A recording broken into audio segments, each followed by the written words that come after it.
Hi friends, this is your Subbarao sir.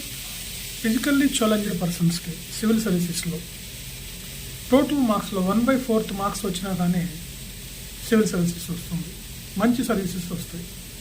1/4 మొత్తం total మార్క్స్లో 1/4, 1/4 వంతు. 4వ వంతు కన్నా తక్కువ మార్క్స్ వచ్చినా కానీ సివిల్ సాధించవచ్చు. మీకు ప్రిలిమ్స్లోను, అటెంప్ట్స్లోను, మెయిన్స్లోను, మీకు ఇంటర్వ్యూలోను, అదేవిధంగా ఏజ్ రిలాక్సేషన్లో కూడా యూపీఎస్సీ వాళ్ళు మీకు అవకాశం కల్పిస్తున్నారు. చాలా తక్కువ మార్క్స్ వచ్చిన వాళ్ళు కూడా మంచి సర్వీస్కి ఎంపిక అవ్వడం జరిగింది. దేశంలో చాలామందికి తెలియదు అనమాట. చిన్న చిన్న వాటిల్లో అంటే హ్యాండిక్యాప్ వాళ్ళు ఎక్కువగా మనకి పోటీ పడుతూ ఉంటారు కాబట్టి. సో ఇలాంటి పెద్ద పరీక్షల్లో ఈ డిజేబుల్డ్ పర్సన్స్, ఛాలెంజ్డ్ పర్సన్స్ అంటే డిజేబుల్డ్ పర్సన్స్, వీళ్ళకి చాలా తక్కువ మార్క్స్ వచ్చినా కానీ సర్వీస్ వస్తుంది. సో వీళ్ళని ఎడ్యుకేట్ చేయడం కోసం, వీళ్ళకి అవేర్నెస్ క్రియేట్ చేయడం కోసం నేను ఈ వీడియో చేస్తున్నాను ఫ్రెండ్స్. సో